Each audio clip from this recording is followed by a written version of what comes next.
everyone. It's slightly afternoon, so I'd like to get started so that we have a full panel of speakers today, and we'd like to make sure that we have time for everyone to speak. My name is June Casey, and on behalf of the Harvard Law School Library, I'd like to welcome you today to today's third book talk of the semester. And today we are here to celebrate the futility of law and development, China, and the dangers of exporting American law, recently published by the Oxford University Press. Joining us today, we have the author, Jedediah J. Kroenke, who is professor of law at FGV, Sao Paulo School of Law in Brazil. Is that correct? Yeah. And Jed earned his JD from Yale and his PhD from UC Berkeley, after which he completed fellowships in law and legal history at Yale, NYU, and Harvard, and then served as senior fellow at Harvard's East Asian Legal Studies program. And today's panelists include William P. Alford, who is Vice Dean for the Graduate Program and International Legal Studies, the Henry L. Stimson Professor of Law, Director of the East Asian Legal Studies Program, and Chair of the Harvard Law School Project on Disability. Joining him today as a special guest is David Armitage, who is Harvard University Lloyd C. Blankfein Professor of History. We also have, from our local community, Professor Intisar A. Raab, who is Professor of Law and Director of the Islamic Legal Studies Program, the Susan S. and Kenneth L. Wallach Professor with the Harvard University Radcliffe Institute for Advanced Study, and Professor of History in the Harvard University Faculty of Arts and Sciences. And finally, we have Xiaoqian Hu, who is Harvard Law School SJD student. This talk is co-sponsored today with the East Asian Legal Studies Program at Harvard Law School and with the Harvard Law School Center on the Legal Profession. I have two final reminders for you, and then I'll be quiet.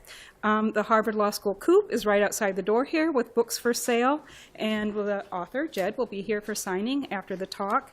And finally, I want to remind everyone that the talk today is being recorded and will be showing up on the Law School's YouTube channel within the next 2 weeks. Just as a reminder, during the question and answer session today, any remarks that you make will also be part of that recording. And so thank you again for joining us today, and I will now turn the microphone over to our panelists. And we'll have the following order for speaking. Our guest, Professor Armitage, will speak first, then Professor Raab, then Hushao Chen, and myself and Jed.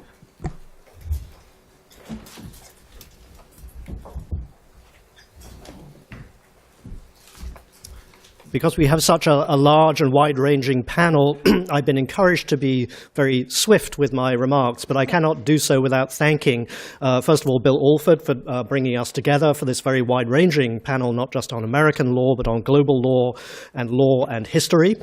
In particular, but greatest thanks, of course, go to Jedediah Kroenke for the gift of this really remarkable book, which I urge you all to read, but more importantly, and he has not paid me to say this, urge you all to buy on the way out as well. No one leaves the room or no one leaves the building without taking a copy. You will deeply regret it if you don't read this remarkable book if you've not done so already. I come here as an historian with an exceedingly low boredom threshold, which means I'm always looking for new directions and new connections in my own work as an intellectual historian, originally as an Atlantic historian, increasingly someone interested in the Pacific dimensions of global history and also American history, and someone with a very amateur interest in the history of law, especially the history of international law in a global context. So it was a special pleasure to begin correspondence many years ago with Jed Kroenke, and it's a particular pleasure now to be here to see the fruits of his work in recent years pulled together in this book which we're debating today, The Futility of Law and Development, China and the Dangers of Exporting American Law. And for those of you who've not read the book, and because we haven't given Jed a chance to introduce it, I thought I would just pull out 3 dimensions of the book as teasers or to whet your appetite for it. Which I found particularly striking about the form and the content of the book, which I hope will orientate those of you who've not yet had a chance to read it. Then to give a couple of sentences on what I think the narrative of the book is and why it's important, and then to throw out, if time allows, 3 questions or possible new directions which we might use to build upon Jed's achievement. I hope, Jed, you're going to get a chance to respond to this if I don't go too long and eat up all of your time, but it would be nice to continue this conversation. So first of all, three features of the book which I find particularly striking. And I'll pose these first negatively before stating them positively. Many studies of the kinds of concerns that Jed has laid on the table in his book are respectively short durée, Atlantic in focus, and inward-looking in relation to the history of American law. The great achievements of Jed's book are to give us the inverse of each of those sins or failings. The book is long durée. It goes all the way back to the founding era, and in particular to the Sinophilism of the founders, and he places that very firmly into an Enlightenment context of ambivalence about China. In many ways, many Enlightenment figures from Europe were very positive about China, while others came to become, particularly in the wake of Montesquieu, more negative about what they believed to be the backwardness or the static nature of China. Of course, these are under-informed images of China from the 18th century, but he shows a very strong vein of Sinophilism, especially what we might call legal Sinophilism, legal Sinophilism among the founders, especially Franklin, Jefferson, and others. So that longue durée picture, taking us from the late 18th century and indeed the Enlightenment roots earlier in the 18th century, all the way up to the present, even though the focus of the book is really on the 19th and 20th centuries, and what Jed sees as, I think quite rightly, a very strong relationship between the missionary evangelicalism of literal evangelical missionaries, American Protestant missionaries in particular, and the more metaphorical but no less evangelical missionary activity of American lawyers. And he shows this is not purely a metaphorical connection. There's a very strong institutional, personal, and intellectual connection between the missionary enterprise as cast through Protestantism and the missionary enterprise in China as developed through law. So a longue durée story going back to the 18th century and right up to the present, indeed with lessons from the present, but a center of gravity firmly in the 19th and 20th centuries. Equally important as that expansion of time in this transnational legal history is precisely the way in which the nation is transcended, the national history is transcended. As he points out correctly in the book, much, if not most, of American legal history, and especially the history of American international law, has been Atlantic in focus, pointing, that is, across the ocean to Europe and looking at links with Europe and European forms of law. Following a trend in many fields now, not just in history, but in other social sciences as well, and indeed also links with such things as archaeology and genetics. This book marks a very important Pacific turn in American international legal history, taking very seriously the fundamental notion that the United States has been a Pacific nation since its very founding, and drawing out the connections, again, institutional, personal, and intellectual, but more specifically legal in this case, between the United States and East Asia, and more specifically and particularly, of course, with China, the central topic of the book. I found this as I'm teaching a course on Pacific history to undergraduates in the college this semester, and find American undergraduates are both thrilled and astonished to learn that America is a Pacific nation, even those who come from the West Coast. My students from Hawaii get this already and roll their eyes at their fellow students. But I think that eye-rolling should cease. That to think, in particular in the field of American international legal history, about the Pacific connections is an enormously fruitful direction to go in. There are, of course, other parallels with Japanese legal history, for instance, that we could talk about in discussion. But I think as a foundational text in what we might now call the Pacific turn in American legal history, this book will be seen increasingly as time recedes to be a pivotal work in that turn away from the Atlantic towards the Pacific, and indeed to a broader, genuinely global legal history for the United States. And as a third point, the move from the inward-looking, I think Jed even uses the term parochial to describe the bulk of American legal history, to an outward-looking, and again, particularly global focus or global perspective, vista, upon American legal history, this again will be seen to mark a very important turn. Now, a work of this enormous scope, both in time and space, and also of such originality in terms of moving against the grain of almost a century, one might say, of American legal history, inevitably has to be, to a large extent, synthetic as well as analytic. And the footnotes themselves are a wonder to behold. The amount of material that Jed has managed to synthesize in this book is truly extraordinary, and provides a handbook in itself of the past of multiple fields, and also a dialogue that emerges from them as well. So this will be the first resource, simply as a reference work for putting together very disparate materials from many different fields into a compelling narrative, and a compelling narrative which also has a moral force, which I'll come back to in just a second.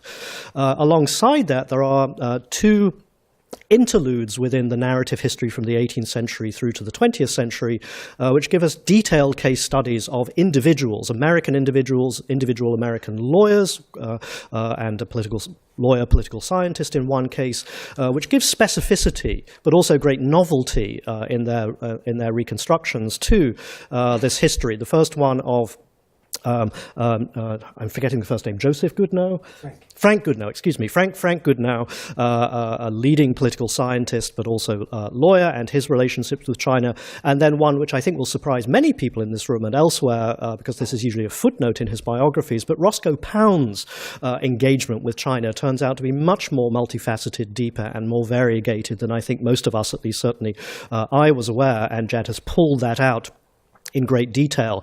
Very impressive in particular about the Goodnow chapter is the use of Goodnow's papers at Johns Hopkins, which have revealed some major texts on colonialism, comparative history of colonialism, but also his activities in relation to China and his promotion of the restoration of the Chinese monarchy in the 19-teens, for instance, and the controversy that raised, which again were a revelation to me, and I'm sure will be to many others as well. So again, just to draw this to a conclusion to allow others to speak, as I've said, we have a narrative here, and we have a narrative which I think has a moral to it. It's both a from-to story, a story of the decline, really. It is a declensionist narrative from the outward-looking cosmopolitanism of the early American Republic and the early 19th century through the narrowing of focus to a more national stage for the development of American law, then the attempt to project American law into China and its failure.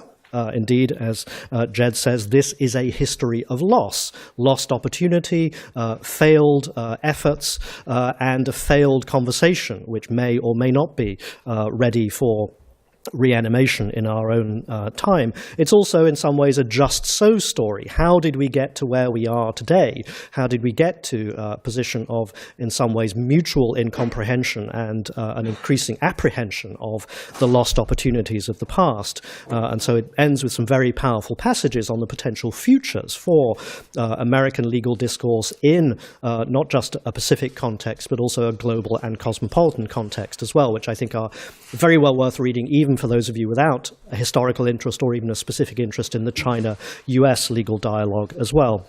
And so just to end with three questions or prompts that might open up further conversation either today or later. The first is about the question of reception versus projection. The story is mostly about American attempts to project American law into China or into a dialogue with China.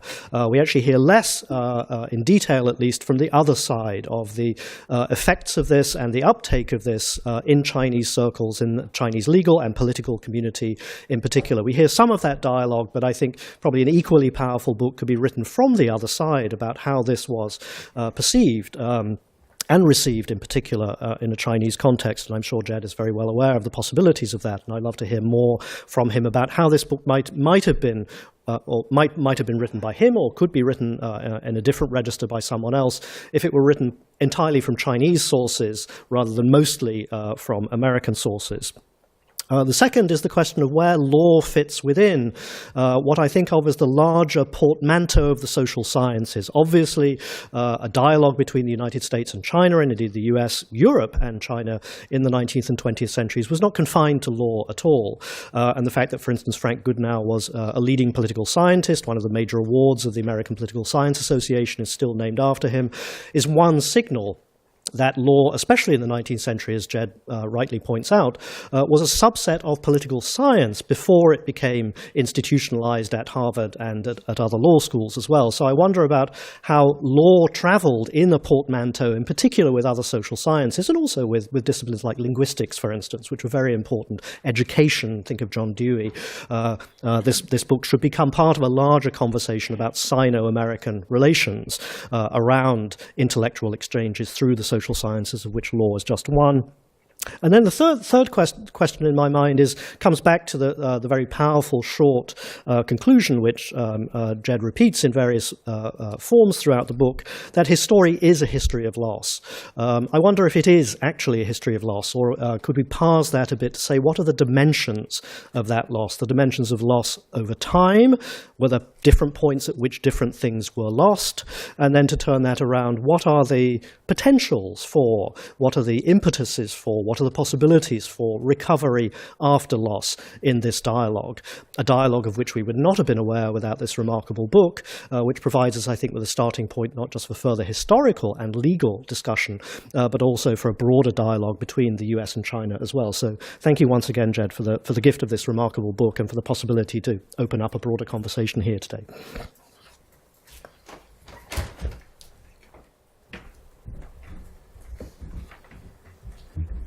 Thank you for that, and I join with my thanks to Bill Alford for inviting me to be on this panel, and June Casey for coordinating it, to Jed for writing the book and being here, and all of you. David had the lion's share of the work, both summarizing the major points of the book and also adding his critique or comments. And I will try to also give abbreviated comments so that we have time to go through the whole panel and perhaps have some discussion.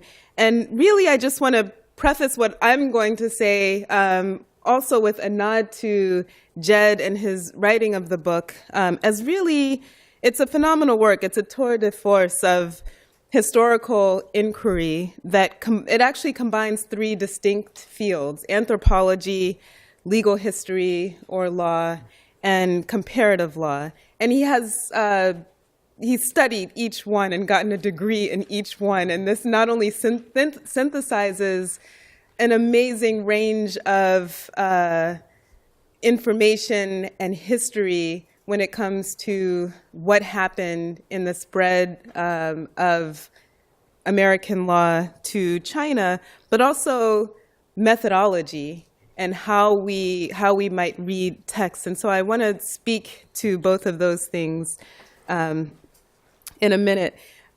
Something that also struck me is that I've known Jed for a long time. I also went to Yale Law School. I also did a JD PhD, and so was a 5L by the time I graduated law school. And what strikes me is that he begins with an honestly amazing meditation on the reasons why he wrote the book and why he got into the field. He describes it as a youthful optimism that in one episode led him to suggest to a Chinese dissident that perhaps neoliberal economic mobilization would bring about liberalization and democracy and human rights. But that sent him on, sort of querying that further, sent him on a long journey of looking at the actual history of America's relationship with China. And he wrote this book as sort of a summary of the 20-year journey that followed those initial comments. So it does synthesize a lot. So the main thing that I want to talk about is that what struck me in reading the book was that this is not just a book about America-China relations, even though it brings forth a lot of the ways that American law and comparative law interacted with similar outlets in China. But there are such parallels to other fields, and the comparative law story that he tells with respect to China could be told with respect to other countries. And so I want to focus on the area that I know well, on Islamic law in the Middle East, and look at three different questions that arose there, and perhaps ask Jed to comment on them if we should have time to do that, whether, again, today or another day. So one has to do with an idea of comparative legal history, and the judge as a lawless, the foreign judge as a lawless official in other countries. So America represents the ideal, and the foreign judge does not have the sort of rationality that it takes to actually run a working legal system, which is why this judge either fails to promote economic capitalism and economic liberalization and independence, and instead needs American style or Western style law. And this was a concept that was popularized by Max Weber in the form of Qadi justice, Qadi being the Arabic name for judge. But that word Qadi justice applied to the Chinese magistrate, as well as, for that matter, to the British judge, who was not civilized enough to have a civil law regime, but had a common law sort of ad hoc way of interpreting cases and making law in a way that was not exactly rational in Weber's view. So at one point, Jed writes that the orchestrator of torture as trial was the Chinese magistrate, who ultimately became the enduring personification of the ills of Chinese law. The most important consistent characteristic of the magistrate was his venal corruption. It was this early missionary image of Chinese law that gave life to the European idea that China, in effect, had no law or was inherently anti-legal culture. And it struck me there, as in various places in the book, that you could have replaced the word China or Chinese with Muslim or Islamic, and had the exact same narrative be accurate to the way legal history unfolded and perspectives of Islamic and Middle Eastern law. And so to me, that raises a question of sort of some of the motives that Jed well explores in his book for why this imaginary of the lawless judge in a foreign jurisdiction might have emerged. But also it's a question about history and what were the relations or the access to actual historical documents. Weber didn't pretend to be a historian, even though he's taken as such. But what might we then gain or learn from legal history by maybe taking a negative prompt to, in fact, investigate what was the law like on the other side? The second has to do with comparative law methodology. One of the things that Jed highlights in his book is the way that, as method, comparative law proceeded in a way in which Western ideals were compared to Chinese practice. And the ideals were always pristine because they're ideals, and the practice was always deficient because things are messy in practice. So he also tells us a story about how missionaries in common law and civil law countries together, despite differences they may have had with one another, selectively compared Western legal ideas to Chinese legal practice, and that would become the feature of comparative law in the 20th century. And in doing so, it was sort of a narrative of lack, that both looked to what Chinese law did not have. It did not have a jury. It did not have stare decisis.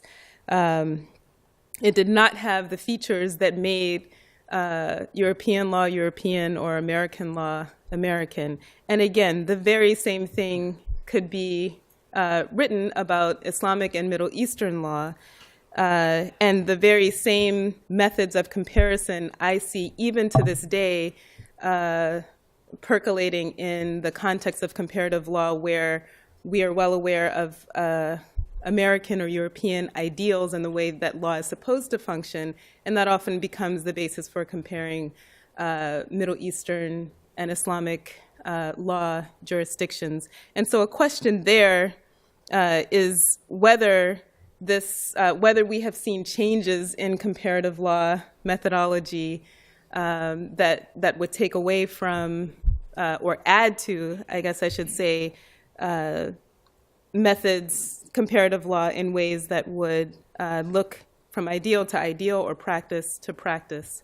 And if you see that in comparative law writ large with respect to China, with respect to Islamic and Middle Eastern law, and some of these things Jed himself mentions in his book, so he's well aware of the parallels to Middle Eastern and Islamic law. And then finally, the third point has to do with institutions.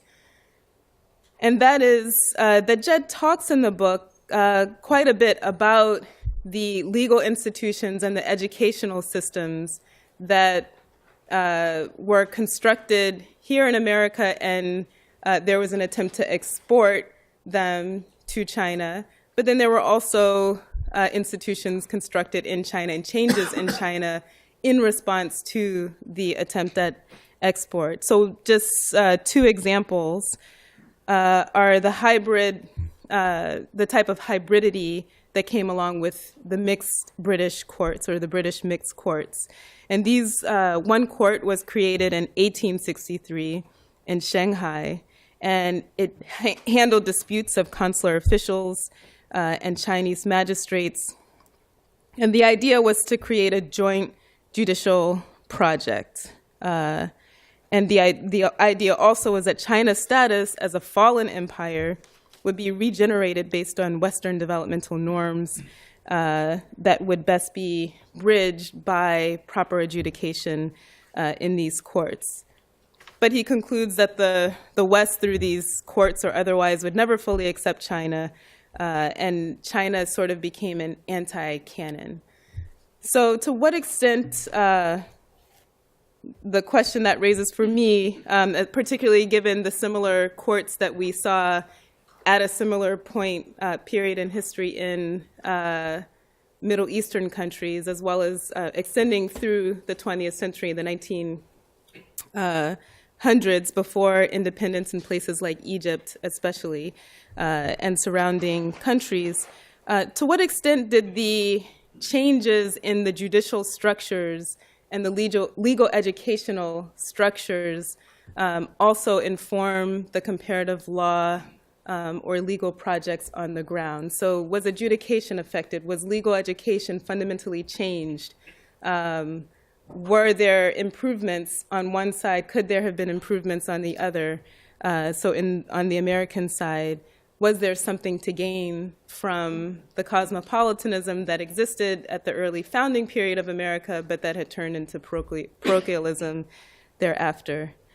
So notwithstanding the fact that this book is called The Futility of Law and Development, and that it's a story of loss, it seems that not all is lost, and that's the final question that I would pose, or idea that I would highlight.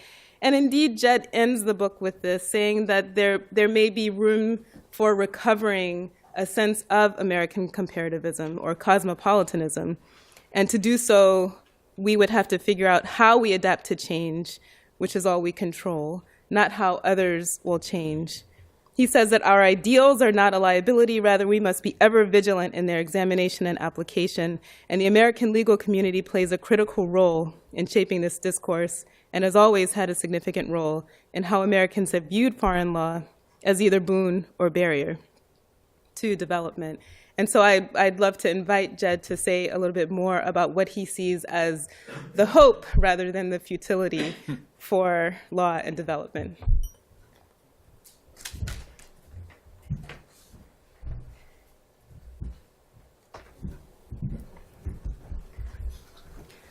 So I would like to join Professor Armitage and Professor Rob in thanking Professor Alford, June Casey, and Jed for this event. I come to read this book as a person from China and as a person studying law and development with an area of focus on China. So I will first talk about the two most amazing accomplishments that I see in Jed's book, and then raise a couple of questions on which we can build on Jed's arguments and then push forward. So the first accomplishment that I see in Jed's book is his reorientation of the law and development history. Law and development, as we commonly associate it or understand it, is a post-World War II phenomenon that had its first laboratories in Latin America. But Jed, on the other hand, is telling us that, in fact, the genealogy of law and development can be traced 100 years further back in history to the American missionaries who proselytized Christianity in Qing, China.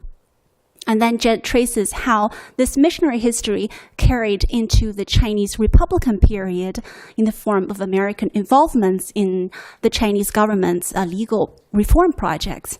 And then in this genealogy, Jed also tells us that the many things that characterize modern law and development initiatives, in fact, had their antecedents in the legal work and missionary work of these earlier actors in Qing and Republican China.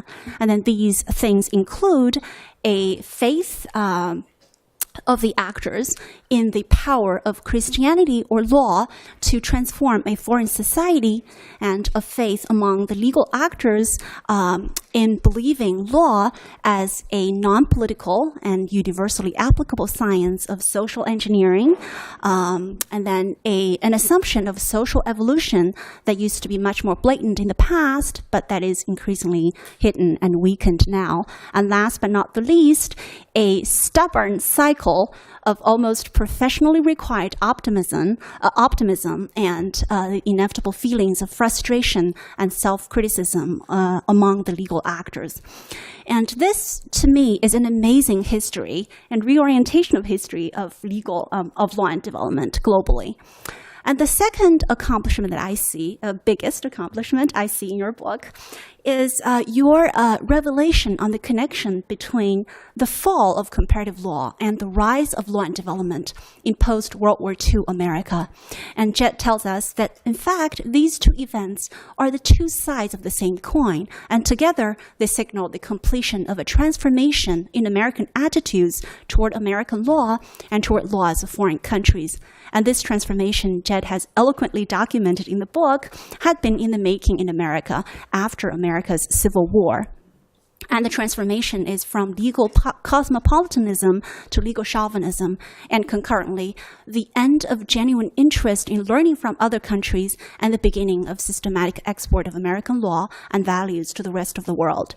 So to me, as a person studying law and development, and as a Chinese person, I see that Jed weaves these disparate pieces together to tell us a clear, convincing, and epic story of America's global transformation of legal and political power. So now I'm going to move on to a couple of questions that and hope that we can build on Jed's arguments and push further along. The first question is, in fact for Jed, is in your narrative, who are the exporters of American law in the post-World War II period? Jed's book is about actors in the Qing and Republican China period, which precedes World War II. But a major argument Jed makes in the book is that modern law and development initiatives descend from and share many characteristics with the work of these earlier religious and legal actors. And in your book, you mentioned in one sentence that modern actors include the Carnegie Endowment, the ABA, academic societies, and government aid agencies. It would also be fairly easy to include other foundations, think tanks, and donors. But what about university-led programs that do work in developing countries? What about legal scholars who write about foreign law and then through their writing influence the domestic values and political values in these foreign countries? And also, how big is the group of American exporters compared with the bigger American group of law and development actors, or even compared with a much bigger group of all American actors who in one way or another impact foreign law or international or transnational law? And I view this identity of legal actors as important because there is enormous heterogeneity in the agenda, approach, and impact of different actors.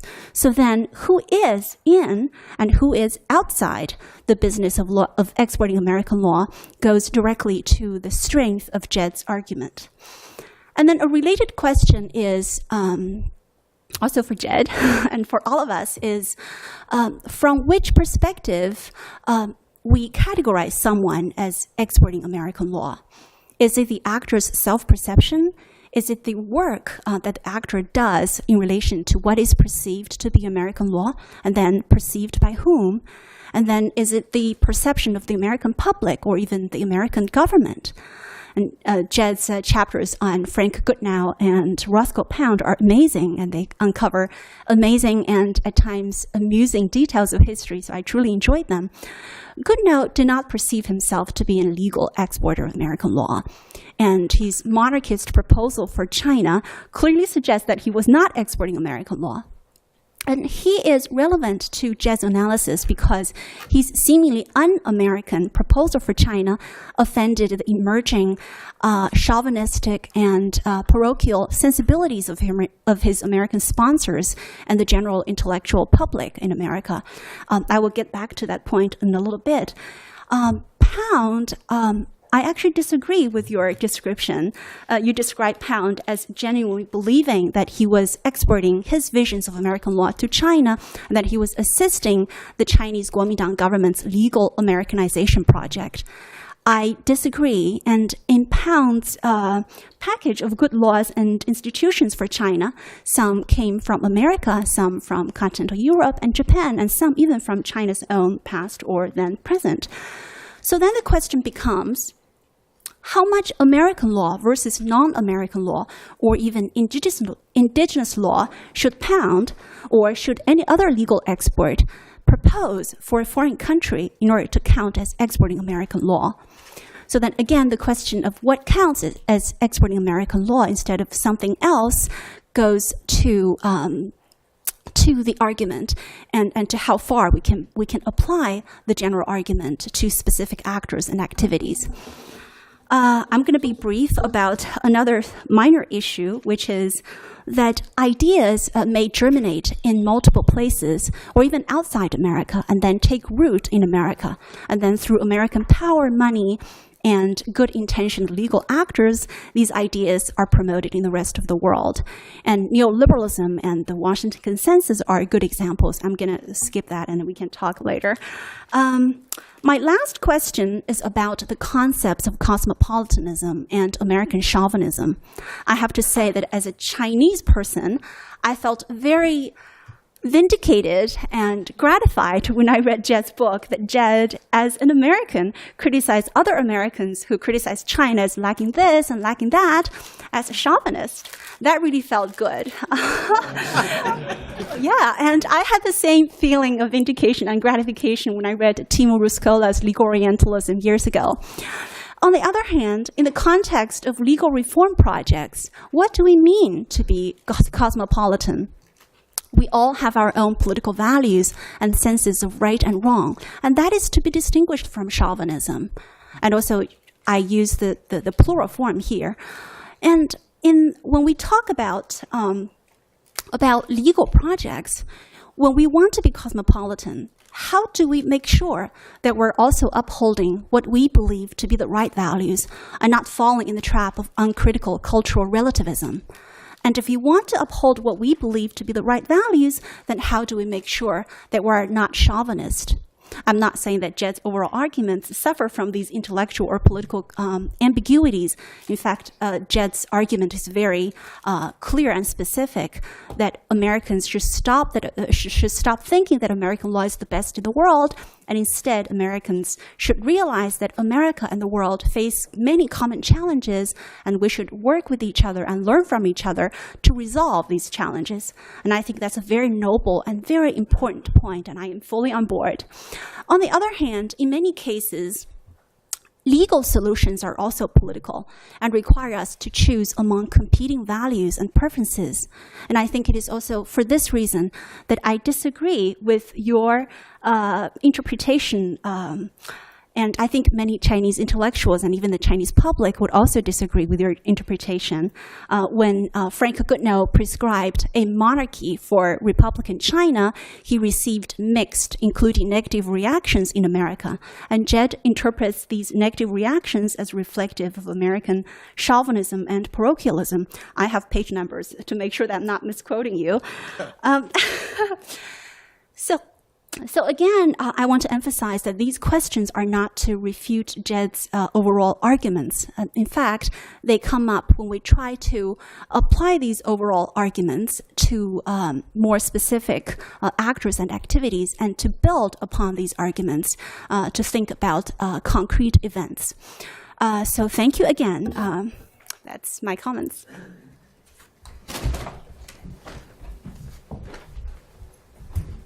Thank you. I'd like to start by echoing the thanks for the library. The library is the heart of the law school, and I'm constantly grateful for the many things it does for all of us. So I want to congratulate Jed on this book. It was a joy to have Jed here for a couple of years as a senior fellow in our East Asian Legal Studies program.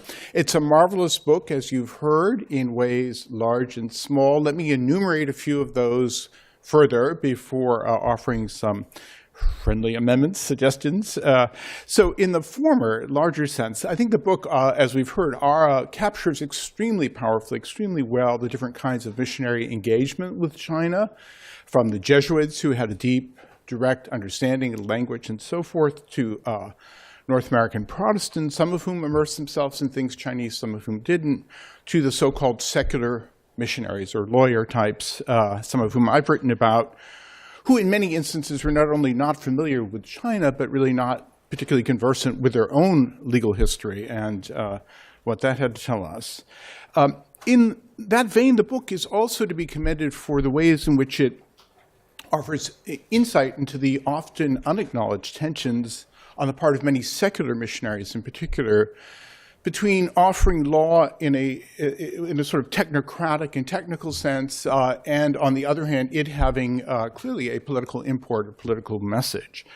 Interesting, many Chinese, this sort of harks to what David Armitage said, many Chinese discerned the political import of this, even if the purveyors of it didn't necessarily do that. And indeed, in my own experience, I've seen them massaging the egos of foreign donors and lawyers and so forth, while being very careful to extract only what they want.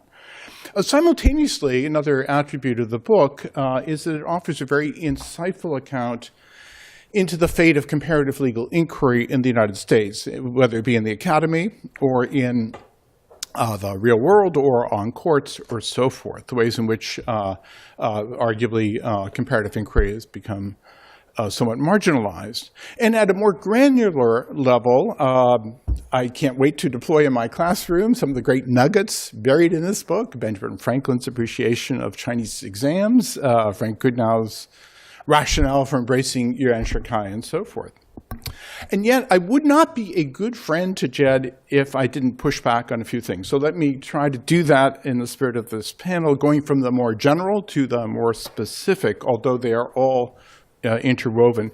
First, as Xiao Qian's comments seem to suggest, I think underlying many dimensions of the book, both in its positive statements about engagement and in its many critiques thereof, I see a universal dilemma that's very hard to escape from, and that is the dilemma of how one engages a society that is different from one's own, both as a theoretical matter, as a matter of sort of normatively a matter of ethics, and also in a very practical sense.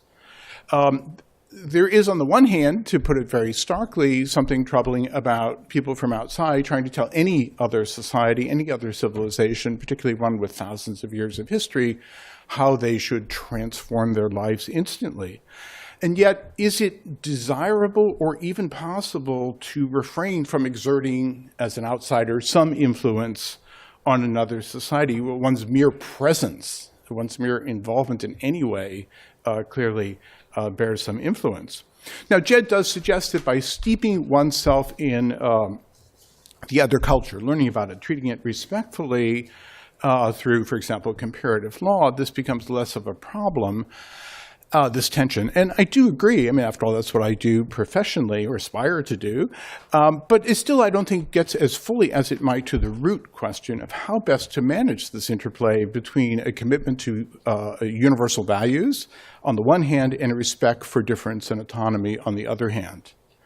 Second, and I'm going here to the more specific, relatedly, is the question of how Jed characterizes the U.S. With his portrayal of more halcyon days of learning from abroad early in the Republic and more recent obtuseness in this regard.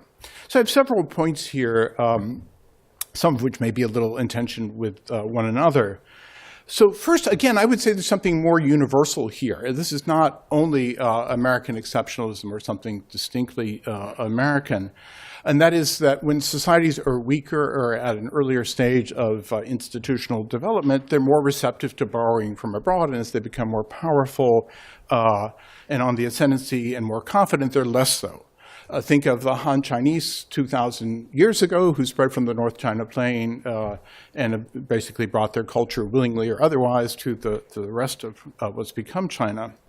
Or consider China today, which increasingly is looking inward rather than outward for lessons and examples. So I think the greater receptivity, whether of the U.S. in its immediate post-independence days or China in the immediate post-cultural revolution days, has much to do with relative weakness.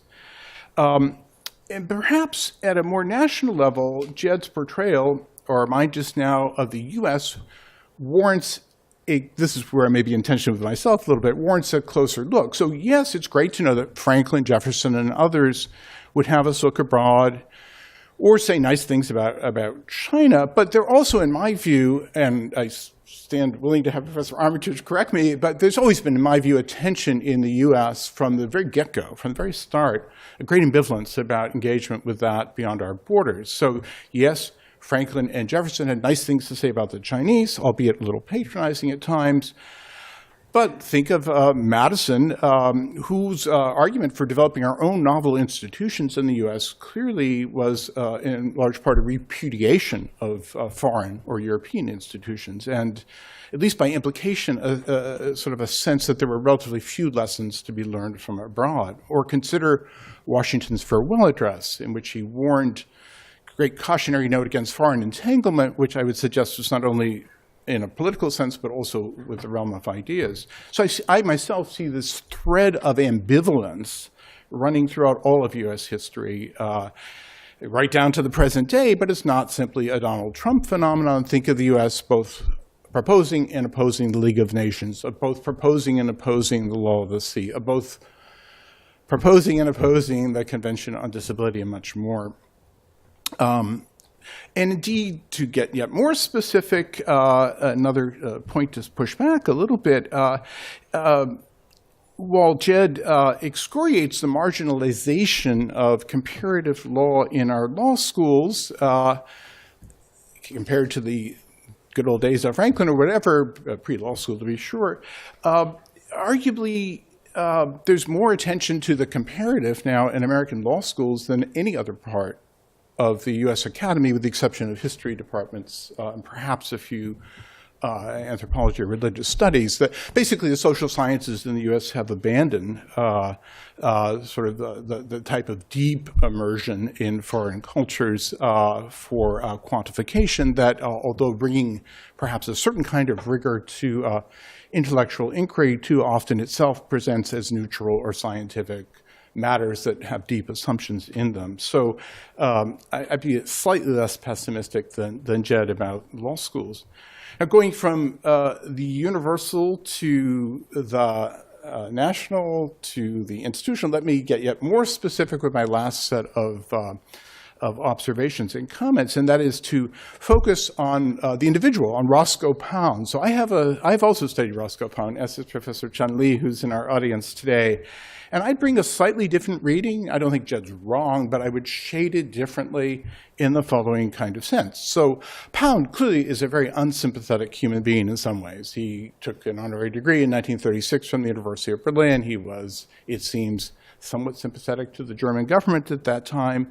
So there are unattractive features, and yet there's a greater intellectual breadth to Pound than I think Jed suggests. We should not forget Pound's very famous essay written in 1936 after his trip to China in the Harvard Law Review, in which he talks about the great trade-offs in legal development between, on the one hand, attention to legal history and one's past and one's tradition, on the other hand, what he calls attention to comparative law. That is, looking at models, as Xiaoqian said, not just of the US, but at foreign models. And it strikes me that the dilemma he identified in that piece is one that rings true right to the present day and harkens back to my earlier point about the tension between universal values and cultural respect for culture and cultural specificity. So I think intellectually Pound's a little broader. And secondly, I read Pound's behavior in China a little more sympathetically than does Jed. So as a young scholar in the US, Roscoe Pound had an optimism about him that law could be enlisted in what he called sociological jurisprudence to make society better. Well, 20 years as dean of Harvard Law School beat that optimism out of him totally. Yes, it would. So he decided to leave the contentious faculty wars of Harvard Law School to go to somewhere peaceful, like the Civil War in China.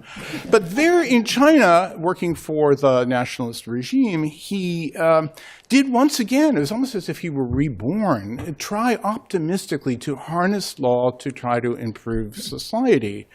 Now, to be sure, it didn't work in China any more than it really worked for him in the US, so he ultimately is rather embittered, but his engagement with China is with this kind of, at least initial optimism. And finally, and interestingly, with Pound, at a human level, I think as I've gone through his letters, I see a person who's there's more complexity or warmth as well as condescension, to be sure, in his relationship with the Chinese. He, in his 70s, is running around China, looking at prisons, looking at courts, interviewing people, clearly deeply engaged. In his 90s, he's sitting in the library here, getting letters from old Chinese friends saying, help my nephew get into Harvard Law School, and responding to these letters. He clearly stirred passions among Chinese, very important Chinese thinkers like Yang Zhaolong and others. And his work continued subsequently, really right down to the present day, to be studied and taken seriously.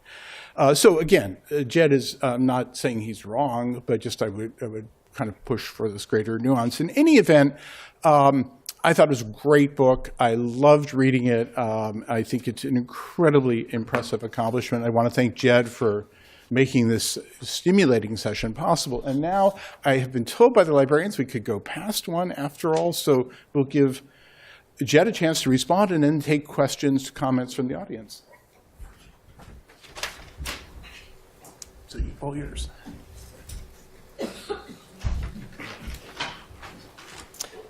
Well, I'm glad I have some time to respond, in part just to thank the library for hosting this, but also because the panel represents, in many ways, aspects of this very personal history. As Intisar mentioned, this book has been in Genesis for 20 years. So to have a panel where there's both new friends, old mentors, intellectual inspirations, really sort of resonates with the things that I've sort of been in progress thinking about for quite some time. And I think one of the things that goes through all of the questions that people brought up is that, this is a particular thread, right, in this history that touched on a lot of different types of ideas. And this is in part a reflection of the fact that I'm not a historian, right? I'm an anthropologist, right? There's a lot of different anecdotes. Every personal question that people ask, there's a personal anecdote that comes to my own mind about when I was grappling with these particular types of problems. And really, there's a functionalist aspect to the book. I'm trying to solve a particular question in my mind, which is why do we continue to engage in this particular mode of trying to export American law when it doesn't work out? Right? And as an anthropologist, I originally addressed this anthropologically, right? And I found that many of the people on the ground had critical understandings of what they were doing. Many of the things that they were discussing, right, with each other out of public eye was reflective of the deepest sort of like anthropological critiques of legal imperialism. Right? And part of why I turned to history was simply to get some sort of grounding for this type of more subjective complexity that I found in the contemporary and I had found in my own experiences with China. So as I turned to history was in some ways accidental. I simply wanted to find other, parts of history where this type of dynamic had undergone. And so something like Pound in China, I had an undergraduate degree in Asian studies, which focused on history, and I had no idea, right, that Pound went to China. I had no idea, basically, of this entire pre-1949 history that the U.S. had. And so I just kept exploring. And then I found myself in theology libraries reading missionary tracts from the 1850s. I mean, this is very far from what I had told my committee when I started my PhD of what I was going to be doing, right? And I kept going back further in history and finding, it's not just that Franklin said nice things about, Chinese law. Franklin was pretending to be Confucius, writing an advice column in the Philadelphia Gazette. Thomas Jefferson, right, wanted to adopt a civil service exam. And if you take seriously the original American anti-aristocratic sentiment, that makes a lot of sense. And so I found all these sort of compelling episodes, a Langdellian-styled missionary law school in China. Right? I had to sort of explain these things. And so going into religious history, going into diplomatic history, all the synthetic things that David talked about were out of necessity to try to find some sort of like key to this particular type of problem. And I think a lot of the complexity that the panel has gotten into is about comparative law as an enterprise, comparative analysis, cross-cultural analysis, and this is easy to say as an anthropologist, is hard. Right? It's not easy. When I teach comparative law, I don't teach this is the 5 steps to being a good comparative lawyer. It's like, here are the 3 things that you're never going to completely overcome, and you just do your best to be not as bad as when you first started doing them. And I think this is one of the things when we talk about these different individuals, and I do have a critique, is that the nature of impact in these cross-cultural settings is difficult to divine. Right? The thing that I really criticize in the book is the idea, right, that as an intentional activity, on an organized basis, we can transplant specific institutions and then predictively know that those are going to lead to these normatively desirable institutional developments abroad, right? That's a very particular idea, okay?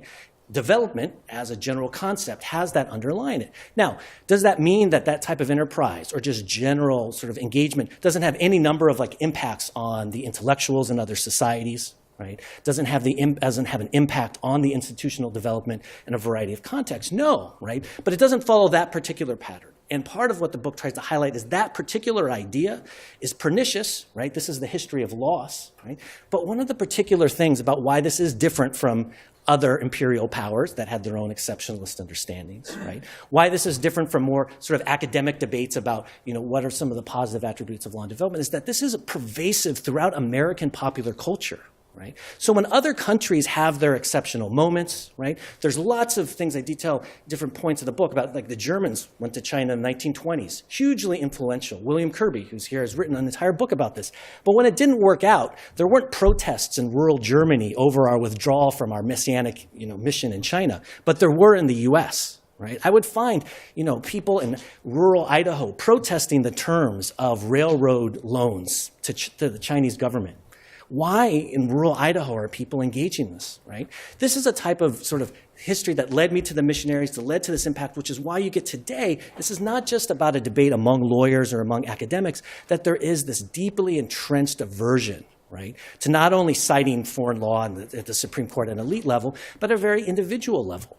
So one sort of example is first time I taught law and development, I had someone who had gone on a project with the ABA to reform the problematic, from their point of view, domestic violence rate in a Central Asian country. And at the end, it didn't work out the way that she wanted. And what did she tell my students at a relatively elite law school was the cause, is that they weren't Christian. Right? Well, of course, for all of my students, this was a completely unacceptable, sort of idea. And this person had no previous international experience. Right? She was a family lawyer. But she had been built into this cultural ideology that was the reflexive assumption. Right? So I think some of the things about, when I think about Pound, right, was Pound in his early career, illustratively, was a comparative lawyer. And part of what he illustrates for me is the transition towards this very different way of doing things. But it's his, whatever his, particular interactions in China. He was a rabid anti-communist after he came back from China, right? This is like probably the thing I have the most problem with is the way in which he presented his time in China to the American public. I mean, we have letters where he would write to Alfred Kohlberg, who was sort of on the Pacific side of the McCarthyism in the U.S., and say, I'll say whatever you want about the State Department in China for castigating the policy that we had there. And that's the thing that really ultimately is more telling for me, right, than some of these individual sort of stories. So there is this sort of very particular thread that drives some of my interpretations and how I prioritize things. But I think, this Intisar points at the fact that this touches on a lot of things that I don't explore in the book, right? One sort of footnote to my CV is the first article I published in law school is on Islamic law and legal Orientalism. Because the truth is, it was very difficult for me to discuss these ideas as a young academic because lots of people are engaged in these types of projects, and this is essentially a critique of humanitarianism, and people have a very emotional reaction to such critiques, right? So the first thing I wrote was like, wow, I was taking this class on Islamic law, and everything that Weber's saying about China, he's saying about Islam as well, right? And this thread, right, leads to this paper that I feel it's easy to publish this paper and less easy to publish this material at that point in my career. And I think this also gets to some of the things David was saying about like the Chinese side, right? This is just one thread, right? So it's been great in the last 20 years that so much new Chinese legal historiography has been sort of blowing up, right? We've had people like Chen Li, Michael Ng at Hong Kong are doing these new archival sort of projects on the Chinese side of this, right? And that's why it's a bit of a cop-out, but as a young scholar, I can only publish a book of certain length first time out, where people are telling the Chinese side of this, are the complexity of Qing and Republican-era law, because there is a reception side. And as an anthropologist, right, immediately there's a guilt about not portraying both sides simultaneously. But this, again, is a result of the functionalist orientation of trying to explain this particular cultural ideology and how it became so deeply embedded in the United States. But there's so many other stories. And I think this is just sort of like the opening up in this particular way, that there were these things going on. There is a trans-Pacific story that has multiple dimensions, right? And this just sort of hits on these different points to answer this particular question, but it far from ends it. So I think when I think about this sort of optimism, pessimism, and where to take about it, in the contemporary, it's really difficult. I mean, partly this is viewing this as a cultural ideology that's very deeply embedded, and you want to think about how do we get away from it. And this is sort of Xiaoqin's questions about, who are the exporters? And in a sense, everyone is, right? So one of the more controversial extrapolations that's sort of in the conclusion is that if you think that we should cite, foreign law in our Supreme Court cases, right, litigation, don't go to other countries and tell them how to be good lawyers. That's a hard thing, right? What's the nature of legal cosmopolitanism, right? It's not a complex flight itinerary, right? It's a particular attitude about the way in which we relate to reforming ourselves through foreign legal experience, right? And that's in part my sort of like answer about what can we do proactively, right? It's much sort of like simpler in a way. If we engage in, and this is sort of, I would say the late 19th, early 20th century, when people engaged in comparative law, this is sort of what Xiaoqin was talking about, they engaged in it as a way, like Frank Goodenow, of critiquing our own law. Right? That's what comparative law was. And if you engage in that type of self-interested attitude, right, you actually produce a much more healthy space for these types of engagements, right? So a lot of people don't think about themselves as exporters, but if you're across the table from someone and you have a deep critique of American administrative law, and then you tell them that the American administrative system operates on a purely ideal basis, you're an exporter, right? You may not think about yourself in those particular terms, but you're perpetuating a set of ideas, right, that goes far beyond just professional lawyers, right, but goes to the American public as well. So I think someone like Pound, again, represents that in interesting ways. He transitioned over his life, right? He had an exposure to this cultural ideology, which my story tries to tell, where he was relating to missionaries to China for decades before he went to become Kuomintang advisor, right? He had been embedded in this, and this transformed himself, right? Not from someone who crudely sort of exported, but had his particular vision of American law with some comparative influences, right? That was shaped by this particular type of messianic engagement that really limited, right, what could have been a much more robust engagement, right, in the end. And the social story, the outcome of what he was saying, was just to reinforce this type of idea in the long term. So in the end, right, comparative law is hard. Even if you think you're an exemplar nation, which many of the founders did, you can still engage in sort of a very self-interested comparative analysis, which is what I'm sort of like ultimately championing here.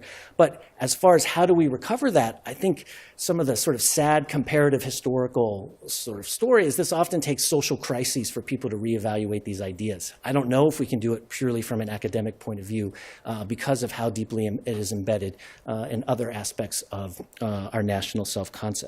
So in the end, I just want to thank everyone for the engaging with what, again, is a very sort of personal journey of mine. A lot of the questions that people have prompted are things that I have thought about and will probably continue to think about throughout my career.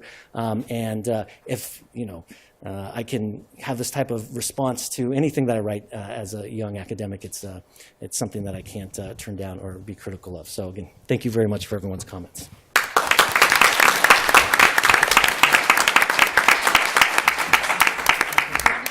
Questions?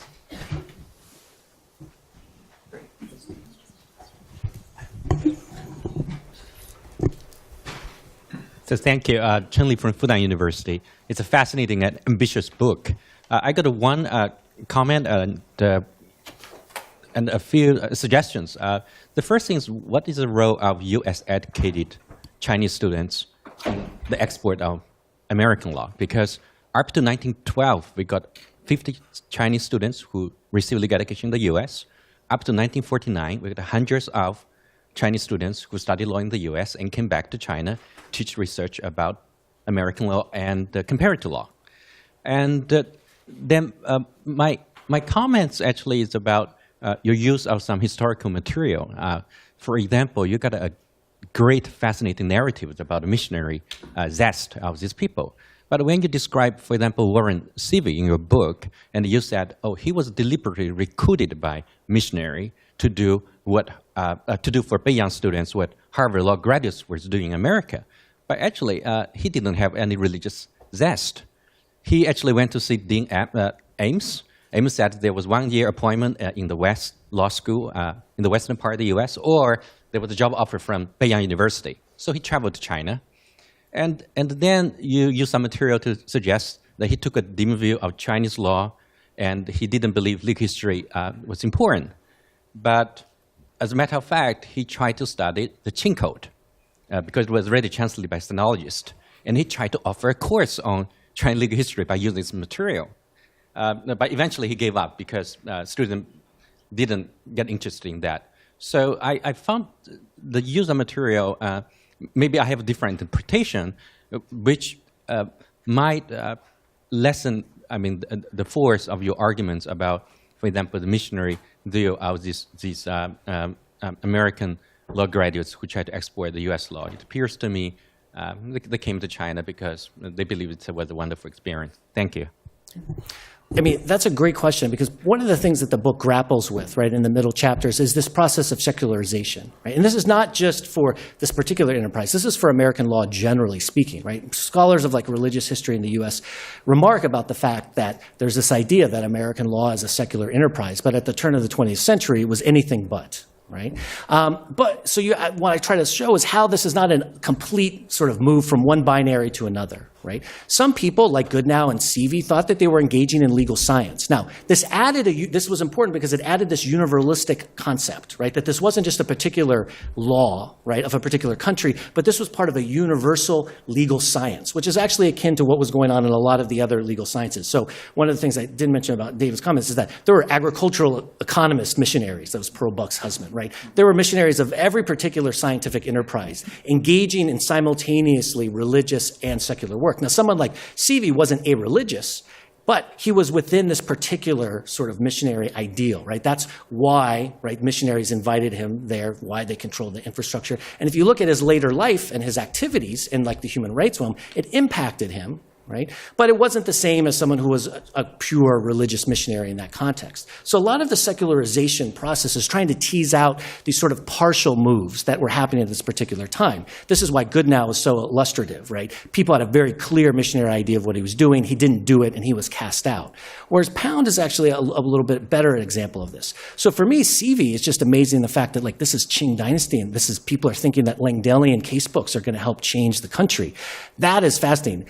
The the Chinese legal history course note that you bring up is something that I'm not aware of, but I'm not surprised as, because I think this is part of what Bill was talking about. When you look at the personal histories of all these individual people, it's much more nuanced, right, than the general patterns, right?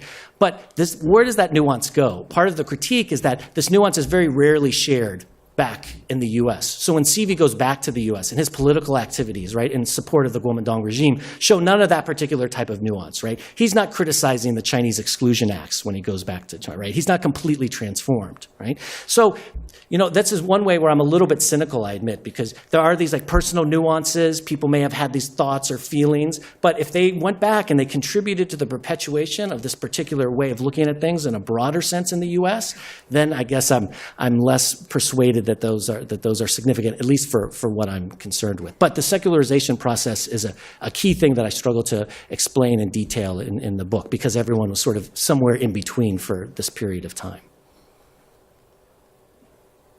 Time for one more question.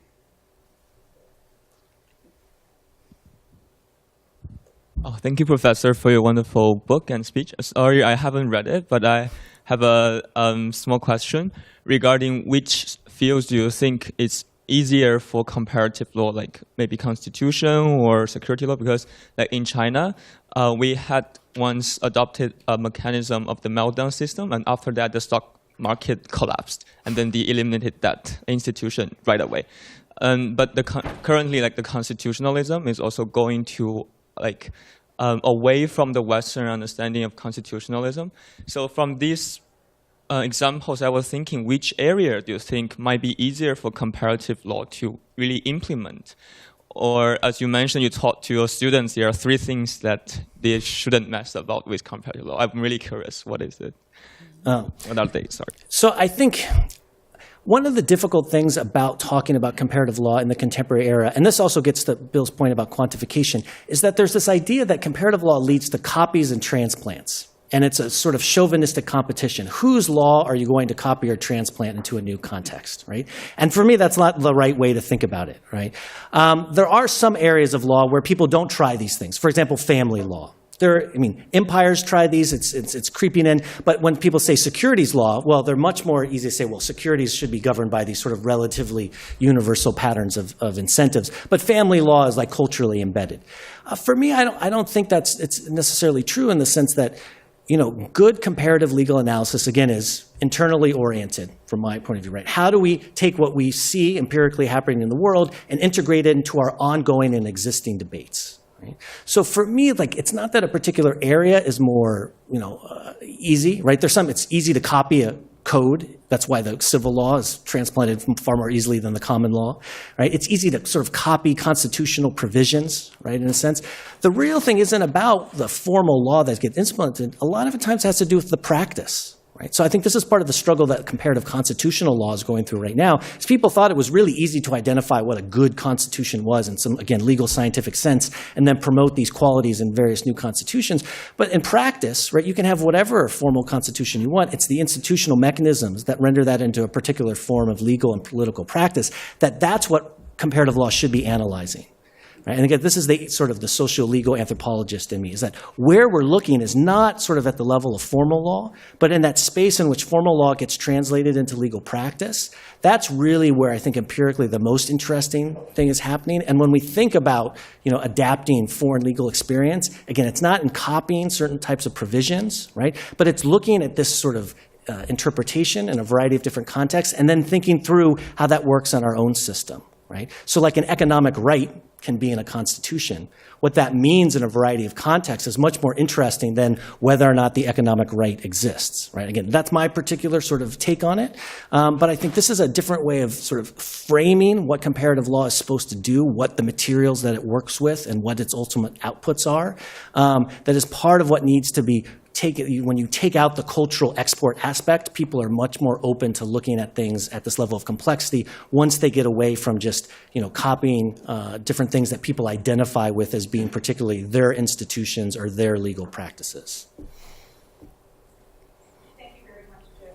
We could spend the rest of the afternoon unraveling these ideas. They're so fascinating. But we're a quarter past the hour, and I think that at this point, I'd like to thank you all again for coming. I'd like to thank our panel, and we can stay in the room for a little while more, I'd say, to take informal questions. The coop is still outside selling books. So again, one last thanks to our panel today.